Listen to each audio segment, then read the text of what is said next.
took you out and turned it straight, kicked you in the brains, so you went back into the door and did it all again. And a sick man on Kilcullen will nearly say a prayer, and the toss are rattling at the door, and the wolves in the chair.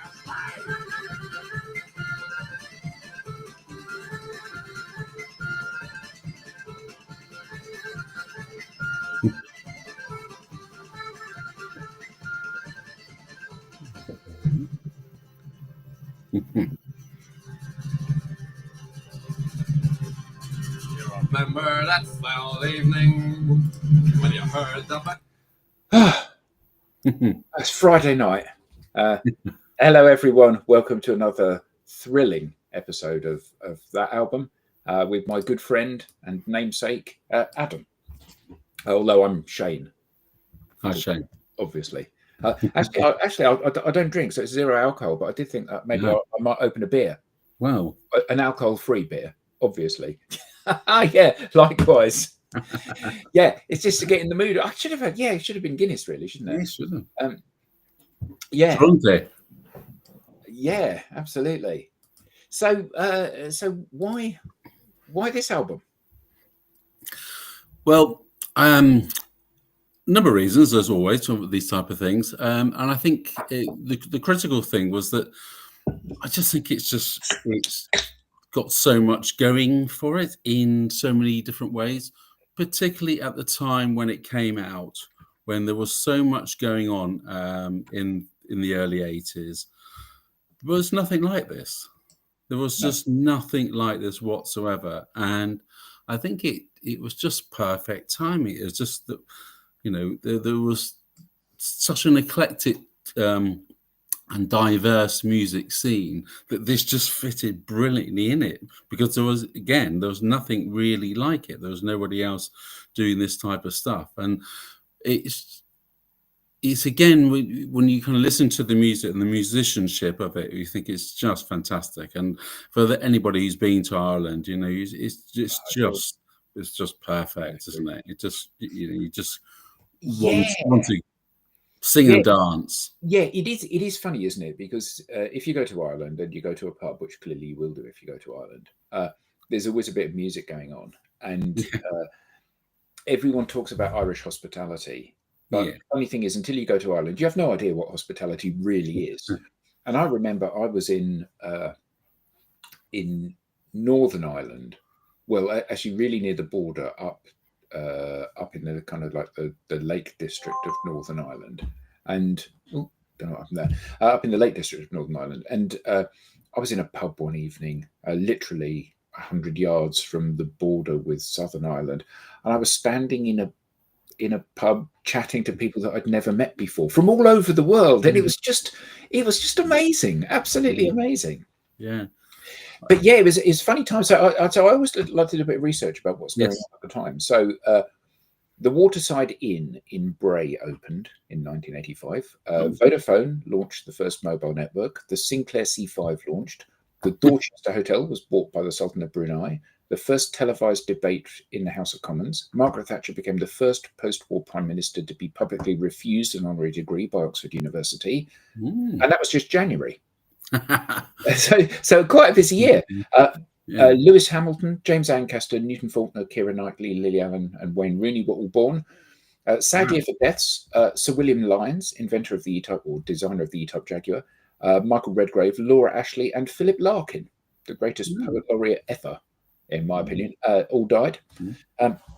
Films.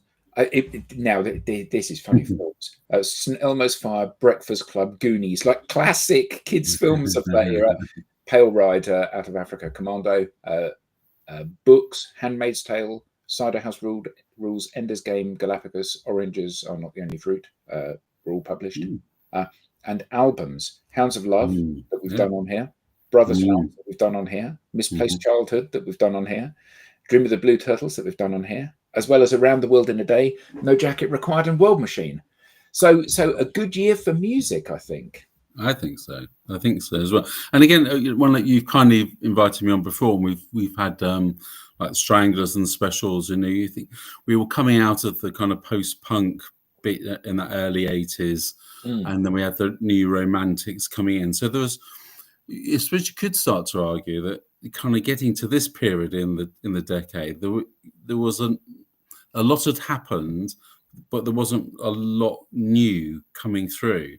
So again, I think the timing of it kind of felt really really great, and I think people then kind of latched onto it because it was, again, something different, something that people could party along to and have a good time to. Yeah, and I think what is interesting about this is that although it has elements of punk and it is quite modern, it also harks back to some quite traditional Irish music. Yes. And we had the 60s and 70s like folk revival with the individual players and pentangle and stuff. And then that kind of was all forgotten through the period of punk, and everybody wearing their super thin ties and suits and shoulder pads and stuff for that kind of modern big bang post romantic period. And it's like this is a very much a breath of fresh air, isn't it? Yes, it is. Except I think when you dig deeper into it, and this is, I suppose, a classic point about kind of the more traditional folk type songs, they're quite hard stories sitting underneath and in the lyrics. And whereas a number of the tracks, and when we start to listen to them, we'll think, oh, that's great. That's really, all dancing on the table and having a galah. They're telling a bit of another side to the world and life and death. And I think that, again, gives me the reason why I think it's a really quite important album, because I think it's making that connection between, being joyous and playful and things like that. But actually, there's a world out there. And life was tough. Sorry? Yeah. I mean, that's one of the things that I love about folk music, and I found that my kind of my move to the left has been largely driven by my interest in folk music and listening to the horrors that people underwent in the 15th, 16th, 17th, 18th centuries. People being swept overboard and left to be eaten by the sharks as they were rounding the horn and stuff like that. That is just completely inconceivable now. The hardship, people dying, working themselves to death in the harvest, and so many kind of ballads of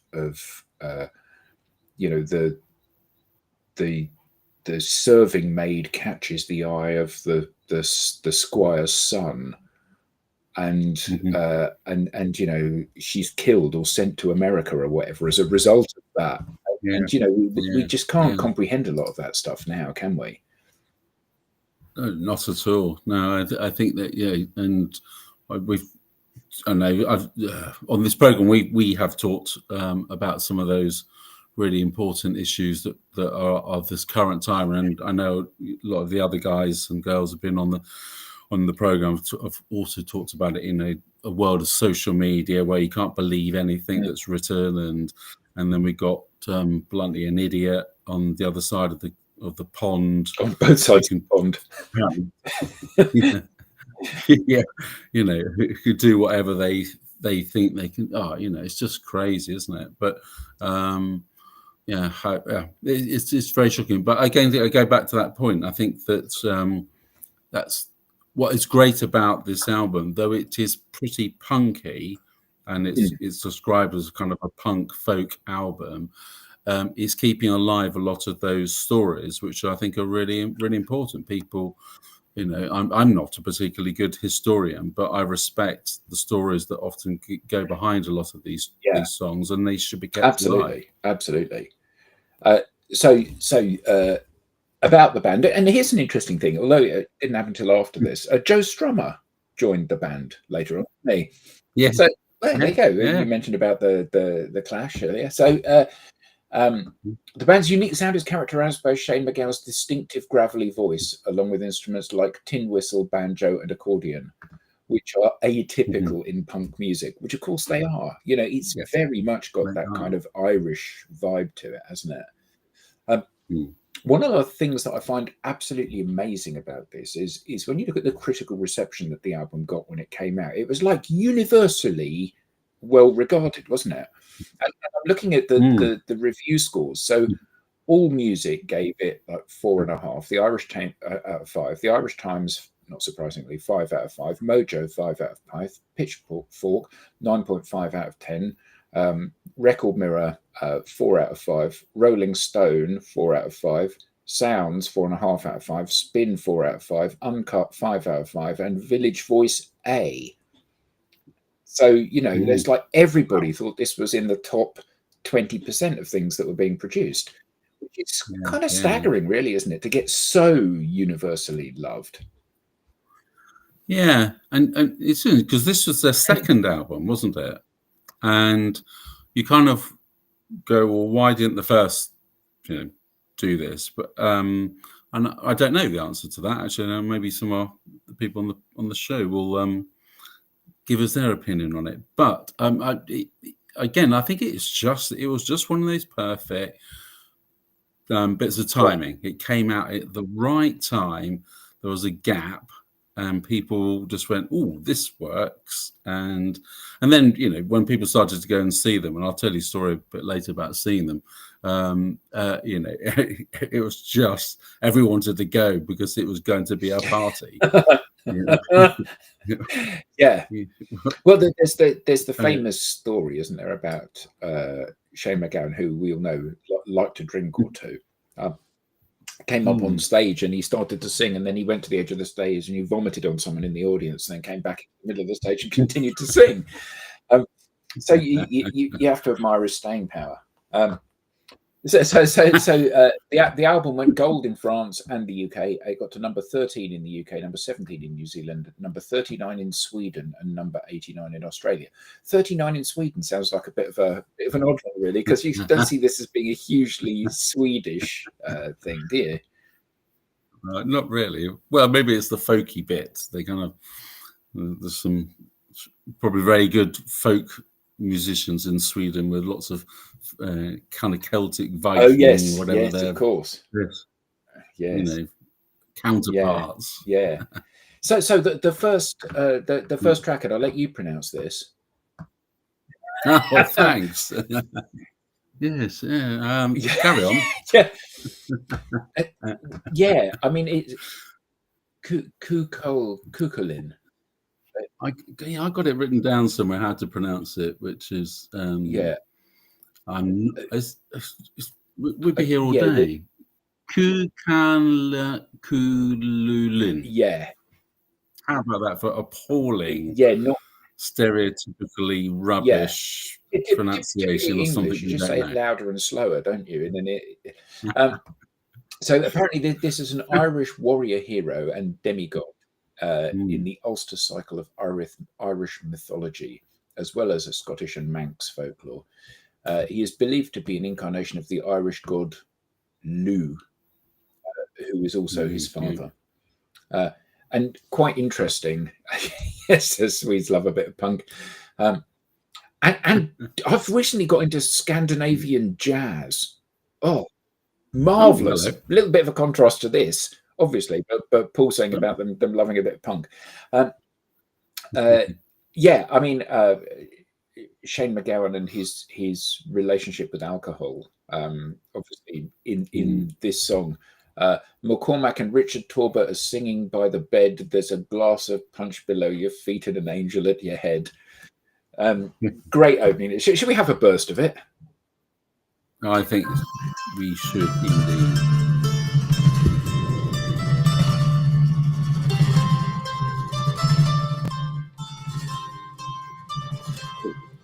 McCormack and Richard Tauber are singing by the bed.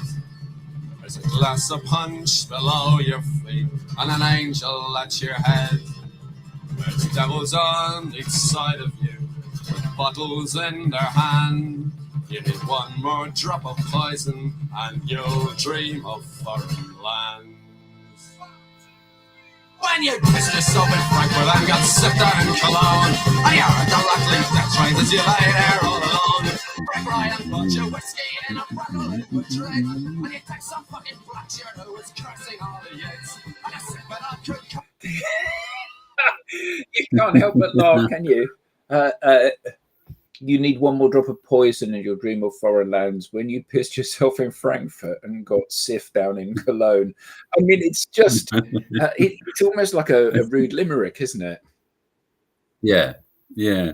Yes, and I think that it's often is the ability and to kind of understand the lyrics and things often disappears, doesn't it? You kind of hear a song or melody or something, and you kind of, oh, that's really good. But then, you know, it is quite important to often to have a look at some of the lyrics, and when you look at some of theirs, you think, oh my word,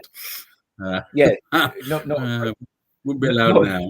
Some censor would come out and like, well, yeah, there's a lot of that about at the moment, isn't there?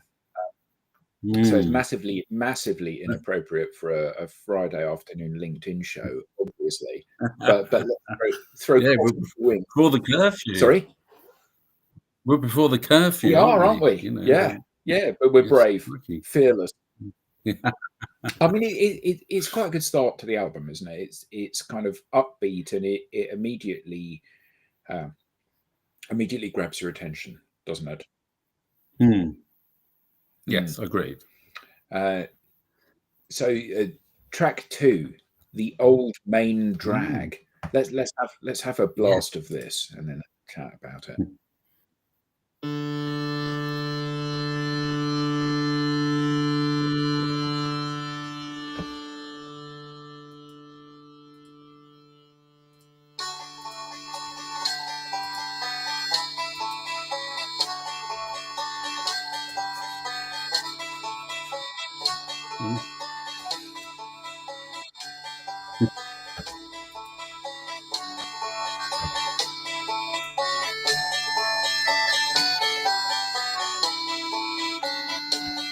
When I first came to London, I was only 16.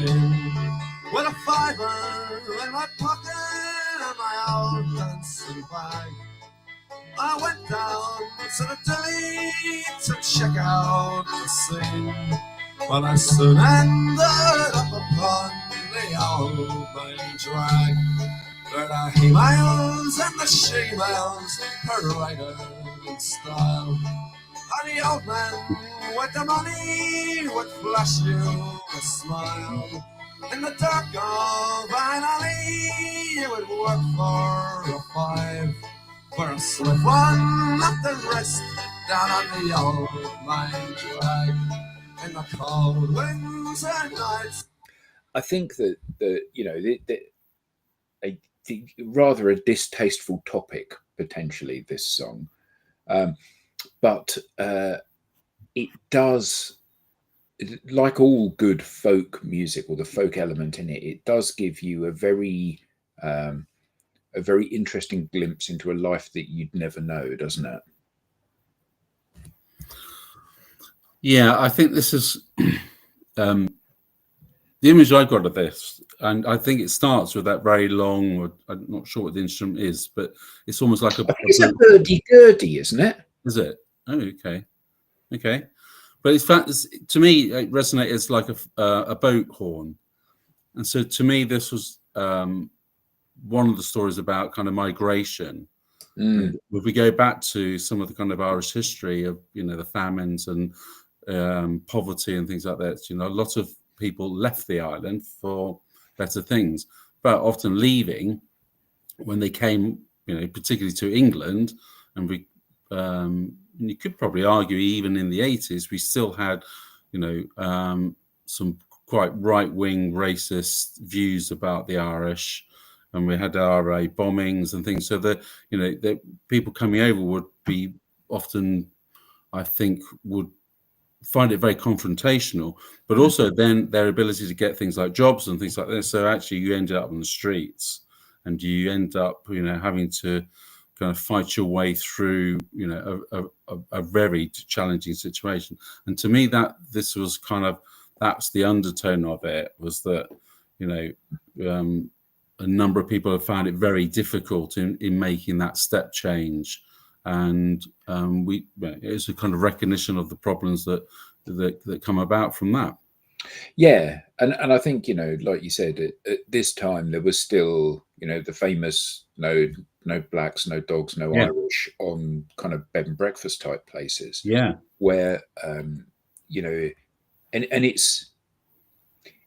is racism, but it's more than that, isn't it? It's kind of like it's a distasteful, that defines you as a distasteful element of society. And yeah, it must have been impossible. I can imagine that, you come over from Dublin to London and you think, the streets are paved with gold and everything will be easy. And actually what you find is that you've got all of the problems that you had in Ireland and more besides. That I think that's very relevant. Yeah, I agree with that. Yeah. And I think that kind of the whole album and the whole Pogues thing, and and even the kind of the sound, the Irish lilt to the music, it kind of there's a undercurrent of sadness in all of it. It's putting a brave on what's a very tough life in many cases, I think. Yeah, I think that's very observant. I think it is, isn't it? And you could you say that about a lot of folk music, in the sense that some of the stories are really quite hard hitting, and as you said earlier, the fact that years and years ago people were being pushed off boats because they were ill, and all that stuff that was going off. So it's storytelling, isn't it? It is, but I think that English folk music, it revels in its sadness, and the hardship, and it kind of wears it like a badge of honor. And with the kind of the Irish folk music, I kind of think there's all of these awful things are happening, and there's dreadful situations that people are living through, but there's kind of a shrug and well, could be worse. Yeah, rather than English, which is like, it couldn't be worse. And if you think it could be, just you wait till the next verse when it is going to get worse. So track 3, Wildcats of Kilkenny. Brilliant. Yeah, here we go. Screaming cats. Screaming cats. Yes.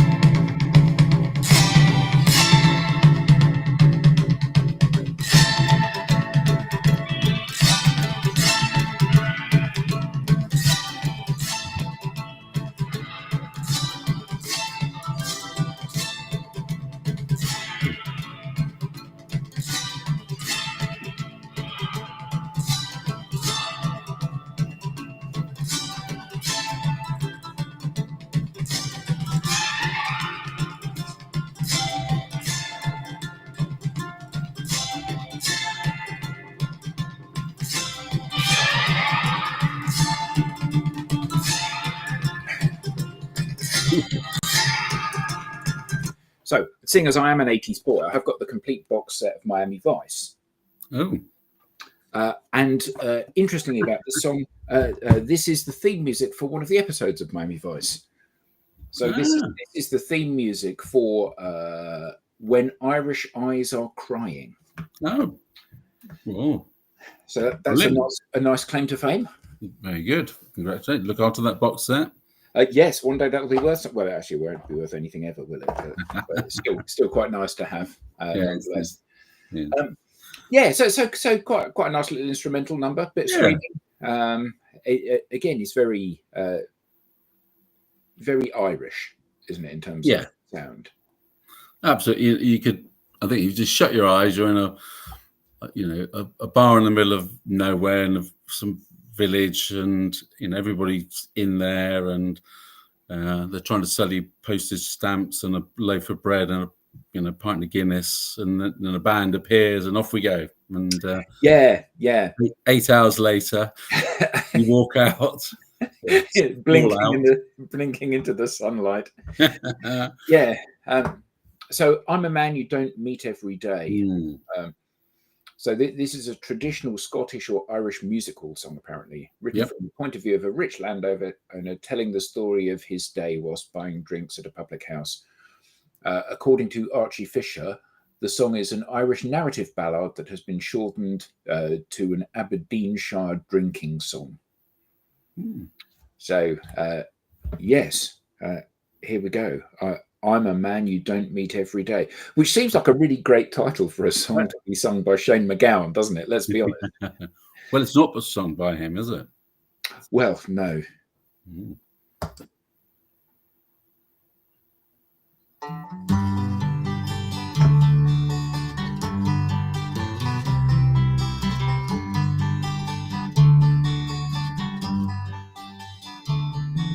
My name is Chuck Stewart, I'm a mechanic and man, and a roving young fella. So be easy and free when you drink, and when me, I'm a man you don't meet every day. I have acres of land, I have command, I have always a shilling to spare. So be easy and free when you drink and when me, I'm a man you don't meet every day. So come fill up your glasses of brandy and wine, whatever it costs, I will pay. A nice change of pace, isn't it, from the last one? Yes, this is Cat O'Riordan on vocals, and that's who's the bass player. Yeah. So what I love about that song is it's kind of a lot of song. The landlord-tenant relationship is often very challenging, and landlords are awful, and the tenants are kind of But it kind of tells a lovely little story about the other way around. Actually, this person, if you take the irony out, and I don't think there is, it's just a lovely little scenario of a land owner being respectful to its people. Maybe I've been really naive, but I think that's what I love about it. But it's also, I think, for the album, I think it's positioned really well, because you get the kind of lovely soft vocal from Kate, and you just think I love that song. I think it's great. Yeah, it is, and you say about being naive. Now, I'm sure that there were nice, kind, gentle, thoughtful, generous landowners, and we used to see it, didn't we? We saw industrialists creating things like Port Sunlight, where actually the well-being of their workers was really important to them. I think in many ways that's something we've sadly lost these days, isn't it? True. It's all about getting the maximum we can from people, which is incredibly sad. So a pair of brown eyes. This was a single, wasn't it? Released on the 18th of March 1985, and it was the first to make the UK Top 100, peaking at number 72.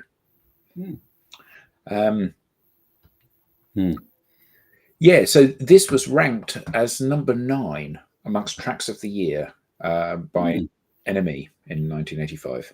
Good old NME. Is that no more now?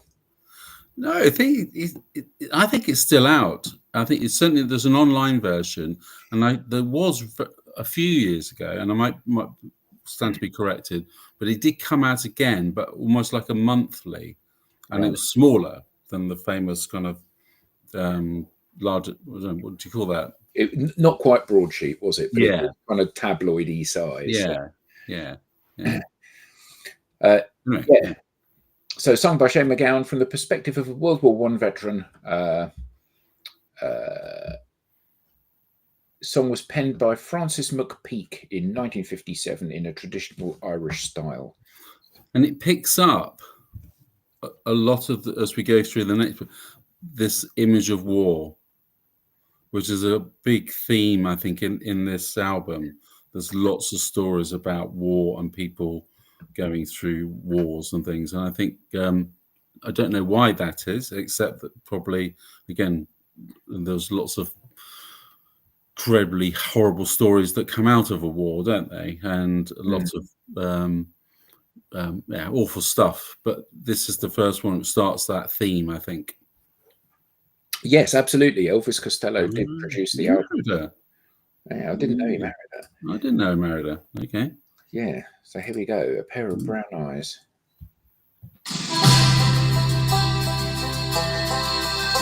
One summer evening, drunk to hell, I sat there nearly lifeless. An old man in the corner sang where the water lilies grow. And on the jukebox, Johnny sang about a thing called love.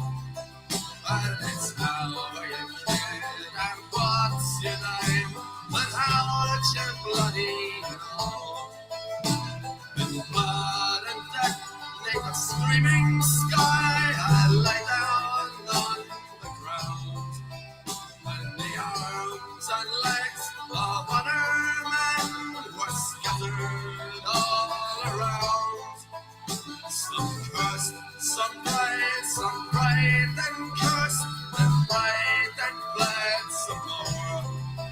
And the only thing that I could see was a pair of brown eyes that was looking at me. But when we got back, labeled parts 1 to 3, there was no pair of brown eyes waiting for me. I mean, it is incredibly grim, isn't it, the topic of this. And whilst in my notes here, the accordion player James Fernley, it says, when he first heard the song, he realised Shane MacGowan's songwriting had gone up a level. Musically, the song, against this kind of light, cheery music, you have lyrics which he found difficult to track or almost counter to the music, and that was very exciting. Although I do think that if the lyrics were made more of in this, so you could hear them more clearly, and the music supported this, that's the kind of song, you know, as we teeter on the brink of war all over the world, it does make me think we should be trying to promote the fact that war is not something that you really want, because most of us that have never experienced it, it's a bit of an abstract concept, isn't it? You know, we watch the news, see that some soldiers have died, and we go, oh, that's really sad. You know, think about their poor families, and indeed them. But actually, it's horrific, isn't it? You know, this in the blood and the death near a screaming sky, I lay down on the ground, and the arms and the legs of other men were scattered all around. I mean, it's just horrific. And the parts 1, 2, 3 labeled 1, 2, 3, and no, I totally get. And I think this is a conversation I know you've had before, and I think we might have had. Is this at the moment in the current world, we're almost numbed by, you know, the grossness and the horrid features of a war, and because so many of us have not experienced it, you know, we probably, you know, probably our parents or my father did, things like that, and they would never talk about it. But and I think you're right. I think it is very timely to remind a lot of people that, you know, that it must be bloody horrible. And I think it is very timely that I think, again, when it came out, I think it was probably overlooked those elements of the record. It was the music which took it to its famedom. Yeah. Whereas actually, you know, it was telling more than that, and that's why it's quite a strong statement, isn't it, in many ways? Yeah. So, Sally McLean, another single from the album, and this was the second single to make the top 100, reaching number 54. Yeah, let's have great story behind this one, isn't there? Yeah, this is a type of stout, isn't it? Amongst other things. Yes, but maybe you should ask the people on the show, why Sally McMahon? What is it, and where is it? So as we maybe play a little bit, Yeah, Adam, I think we could tease our guests to see whether they know. Well, Jimmy played harmonica in the pub where I was born. He played it from the night time till the peace of early morn. He sang the songs of psychos and the men like the horn. And they all looked very happy in the morning. But Jimmy didn't like his place in this world of ours. Where the other man brought stormies actually had too many powers. So I sat to see them grieving up the people down the lane. And he took their off with guns in the morning. We left it to the station in the rain. We kissed them as we put them on the train. And we sang every song from the times long gone. Now we knew that we'd be seeing him again. Sad to say, I must be on my way. So buy me beer, because it's all far away. I'd like to think of me returning back to the famous day we moved on to sunny land. The years were... Yeah, a good little ditty. I love that song. I think it's just fantastic, and the point being is that people are not commenting. It's about a pub, but the pub's in Dagenham, Right? and it was Shane McGowan's uncle's pub, or some, and the pub was populated and visited mostly by Irish workers who were working in the car factories, Right. and. But when you listen to it with that little bit of history, you just think this is in, again, a village or in Dublin or something like that. But it's that story about going away, and I think that's another theme in here. So we've got the kind of war theme that sits underneath, but we've also got a kind of disbursement, traveling, which a lot of people, associate. A lot of people in Ireland, from Ireland, did do that. Yeah. And again, it's another theme about going away. But I just love the fact, that lyric about, going far away, buy me beer and whiskey, and absolutely superb. Love that. And a good way to round out side one. Correct. Yes. A song about Narm. A little bit different to Creedence. And there's some Nam, but a different Nam, of course, Dagenham rather than Vietnam. Yeah. So on to track side two, "Dirty Old Town," written by Ewan MacColl in 1949. Ewan MacColl, his daughter, obviously did Fairy Tale of New York, the best, well, one of the two best Christmas songs of all time. I missed your Christmas show. Apologies for that. But when you asked me before which one, well, it did. New York just had to be. Yeah, absolutely. So the song was written about Salford, then in Lancashire, the area where MacColl was born and brought up. So here we go. "Dirty Old Town."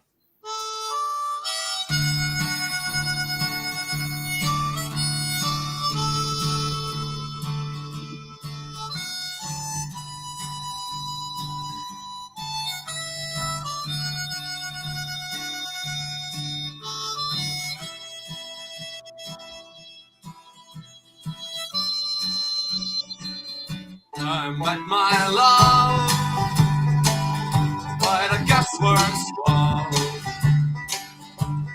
Dreamed a dream by the old canal. I kissed my girl by the factory wall. Dirty old town, dirty old town. Well, it's a dread.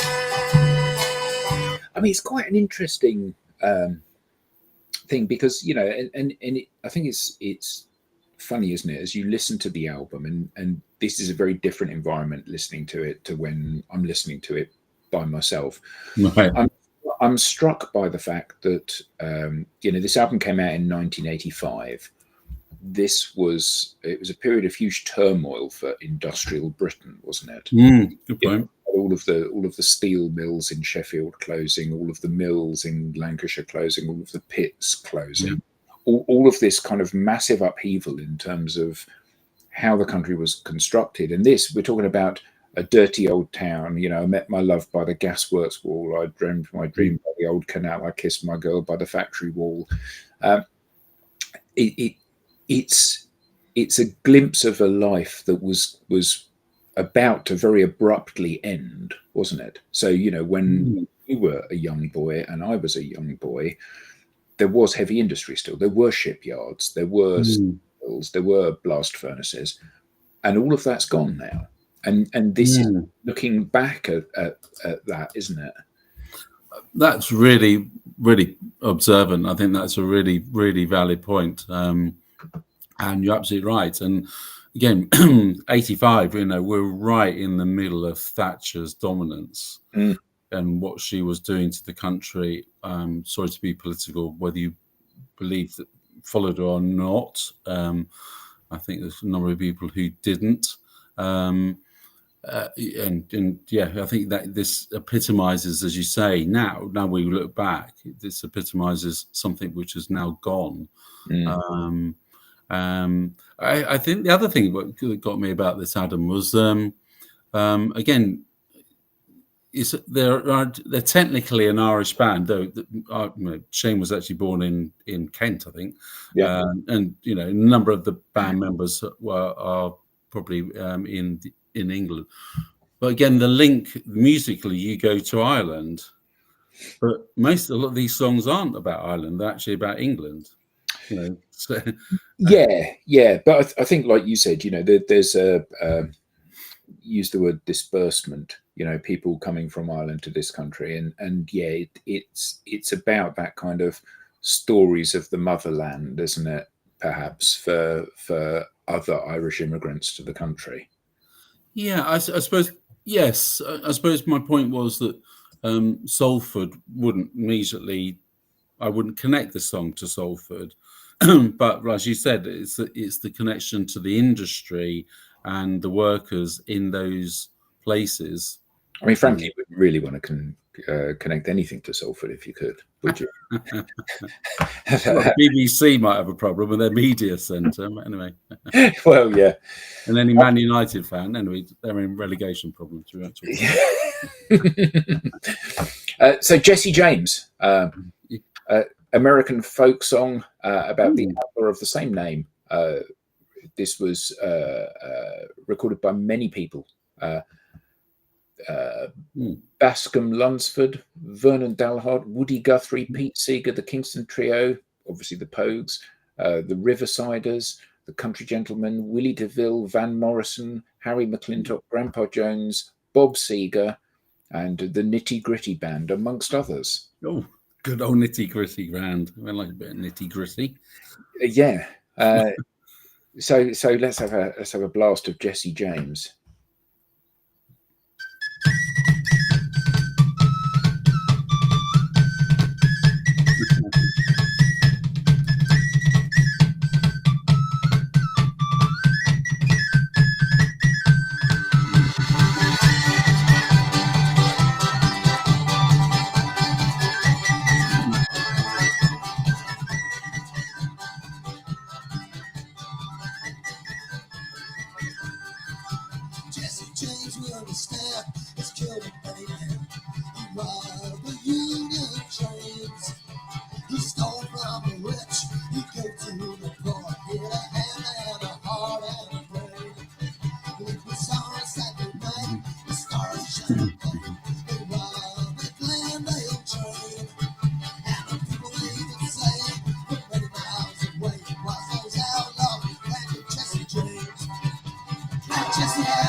Yeah, a bit fun. It's got a bit of that kind of Western saloon feel to it, hasn't it? As well as an Irish vibe.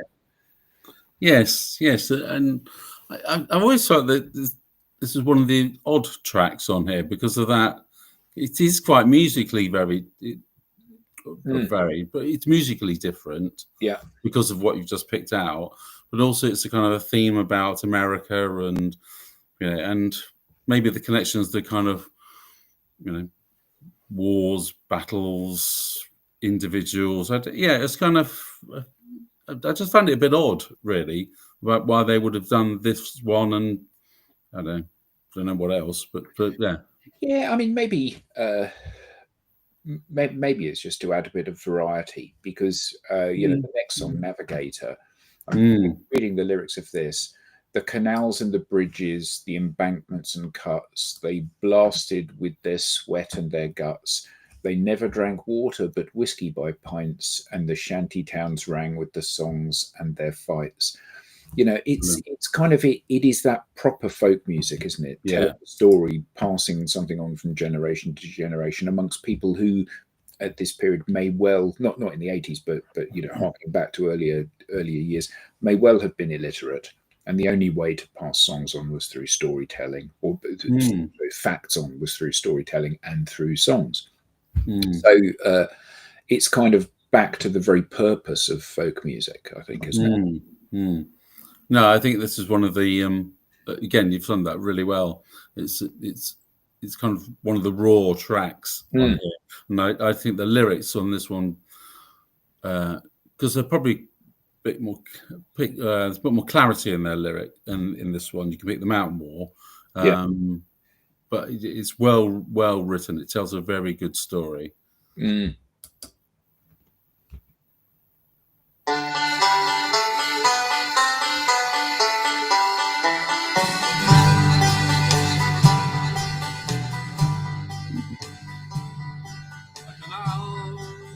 Bridges, the embankments and cuts, they blasted and dug with their sweat and their guts. They never drank water but whiskey by pints, and the shanty towns rang with their songs and their fights. Navigator, navigator, rise up and be strong. The morning is here and there's work to be done. Take your pick and your shovel and the boat dynamite for a ship a few tons of this earthly delight. Yes. Yeah, I mean, one of the things that I find very I don't know, almost magical, I suppose, is the pride of and I don't mean this in a sexist way, the pride of the working man, the labourer of this kind of age. The fact that they're doing this backbreaking work and they're being paid a pittance for it, and it has such huge danger, and yet they have such pride in what it is that they're doing, which I think is certainly a belief system from a bygone age, isn't it? Yes, it is, Paul. Yeah, and you can kind of feel the people dancing, can't you? The men dancing together because there are no women around to these kind of environments. Yeah, funny enough. No, I totally agree. I think it is a real recognition of camaraderie.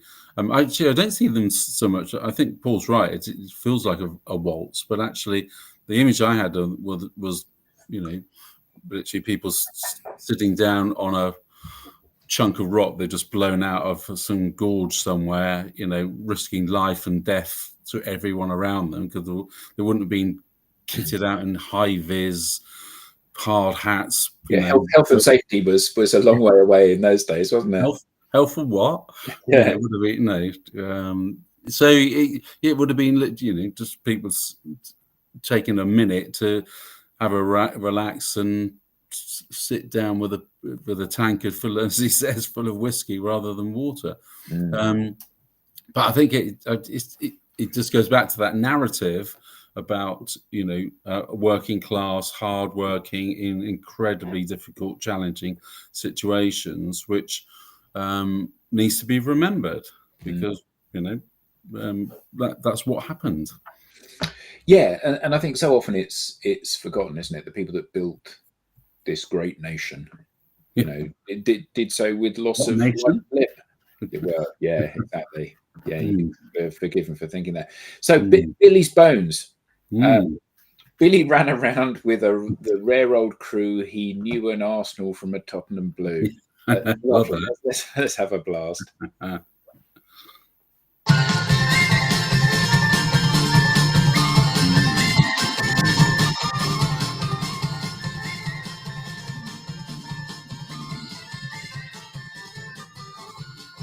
ran around with a rare old crew, and he knew an Arsenal Tottenham Blue. Did I check better off than 3 years where Billy Bones were wrestling now? Billy soaked up when he hit him in the knee. So now we're 6 and 5 for 3. Hit him in square in the door, I lead. I come won't be having any family. Hey, Billy, son, where are you now? Don't you know that we need you now? We're at the county of Capel. Where Billy Bones wrestling now? Billy went away with a big swing of horse. And that was a bloody good fight. Yeah, this is the one to sing at the end of the evening, isn't it? Well, when we say sing, I'd love to hear what they're singing, because actually it took me about 3 or 4 times to replay it to go, okay, I see how the lyrics kind of work. Yeah. But the story, Billy saw a copper and he hit him in the knee. He took him down from 6 foot to 5'3". I mean, there's a great kind of tongue-in-cheek humour to many of the lyrics here, aren't there? Yeah. But again, this is about war, isn't it? Because as he goes on to the Middle East and all this stuff, so it's again. But yeah, I think again, a great song. Love the beat to it. Yeah, and then to another war song, "The Gentleman Soldier." So let's have a.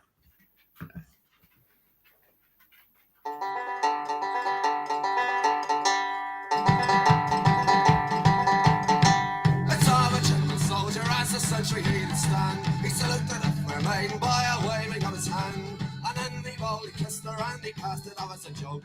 He drilled her up in a sentry gun, struck up in a soldier's cloak, and the troops were going around and the boys stood out to play. Where he will, probably be there or must be gone away. All night they tossed and tumbled till the morning to appear. The soldier rose on his clothes and said, "We're over there." But the drums are loudly bleeding and the voice is sweet and low. The word for that, only be there with you and gladly slide. And the drums are going around and the voice were loud. Yeah, and I mean it's funny, isn't it? Because massively inappropriate behaviour, but we cannot begin to understand what it was like being a soldier during a war, can we? No. And he talks about a gentleman soldier as a sentry he did stand. He saluted a fair maiden by waving of his hand. So then he boldly kissed her and he passed it off as a joke, and he drilled her up in the sentry box wrapped up in a soldier's cloak. And it's like, oh, that's awful. But a lot of these people were literally jumping on a boat and going off to foreign lands to be killed. Yeah. This could have been his last night of freedom or something. And I think that we forget the motivation behind many of these behaviors, don't we? Yeah, and you're right to draw the line in the sense that in normal circumstances, there's no circumstances which support it, arguably, but if you haven't been to a war or going to one and knowing what the consequences can be from doing it, then actions and things which we would probably agree is inappropriate. Yeah, you don't care. And so my mum often tells the story that during the Second World War, she lived in South London, and she and her mother were walking across Clapham Common. A German fighter came in and started machine gunning at them. So she would have been like less than 10 at the time, and she was walking across Clapham Common, and so started firing at them, and then sort of strafed and off he went into the distance. And when he started to come in and started to shoot, her mum grabbed her hand and dragged her off under some trees.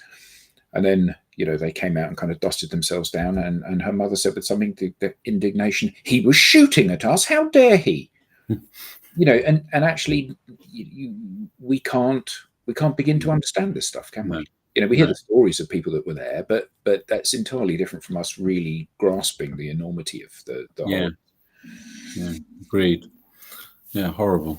Yeah, so brings us on to the last track, and the band played "Waltzing Matilda," a well-known Australian song. Yes. So, well, thanks for joining us, Charles. So let's have a blast.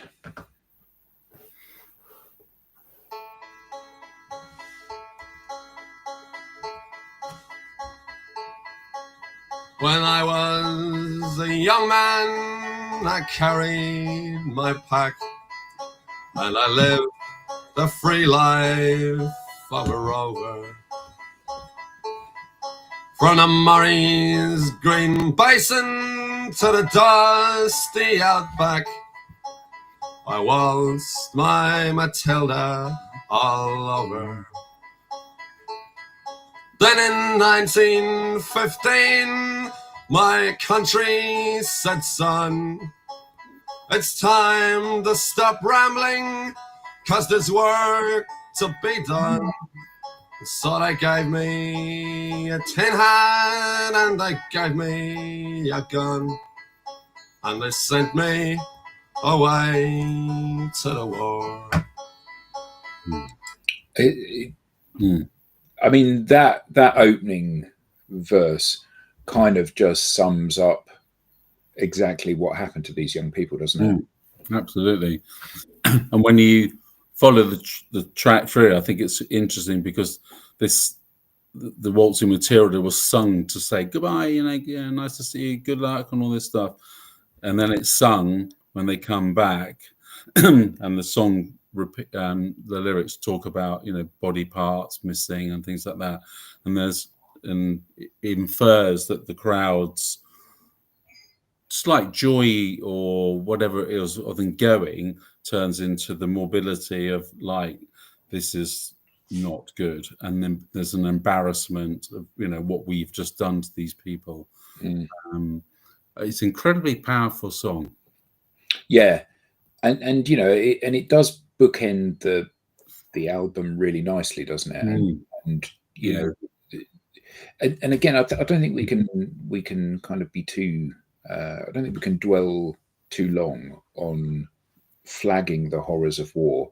I've watched a number of films where young men have gone off to war. Normally, the First World War, where they've gone off to war with such incredible pride, doing the right thing. All you need to do is to go into your local church and look at the kind of the board of people that have died, and families losing all of their children to war, and a whole generation of young men was wiped out in the First World War. And I remember watching a film called My Boy Jack, starring Daniel Radcliffe, where he played Rudyard Kipling's son, and he had myopia, so he wore quite thick glasses. And because of that, he failed his medical, and he begged his father to pull some strings in order that he could be, he could go to war to fight. And he went to war, and he had a group of men fighting with him, and a shell went off and he lost his glasses, and then he staggered up over the parapet and was just mown down. And and just the full horror and the terrible waste of life. Absolutely. So a crappy note to finish the show on. I'll tell a quick one though. So the Pogues very famously came. I think some people know that I went to Oxford Poly, and the Pogues came. Just three of them. It was Kate, Shane, and the drummer, and they played in our student bar. It's a very small bar. and I was stood on the side of the stage because I had a knee injury and I was not very mobile. Anyway, and the gig was just amazing, unbelievable. Everyone went mad. At the end of the gig, everyone dispersed, and I kind of hobbled towards the bar because the bar was still open. And Kate ran past me, ran to the bar, and said to the guy, our barman, said, "Excuse me," in her perfect Irish accent, "is the bar still open?" And the barman said, "Yeah." She turns around, says, "Shane, get your fucking ass over here. The bar's still open." Lined up at these Guinnesses. Yeah, marvelous, Brilliant. marvelous. They were just unique. Brilliant. Yeah, well, I mean, a great album to cover, and thank you for bringing that to the show. I've really enjoyed this week of listening to this. Brilliant, thank you. It's you know, it's always an education going into these albums in depth. So I've got a complete change of pace next week. So next week, Paul Burgess is joining me on here, and we're going to be looking at Upstairs at Eric's by Yazoo, which I think is one of my favorite albums of this kind of the 80s period. I may be wrong though. I may be wrong because I've been proven wrong before, and albums that I've thought have been absolutely devastating have turned out, in fact, to be crap. So I should look forward to that. In the meantime, thank you ever so much, Adam. Thank you, everyone, for joining. Have a great weekend.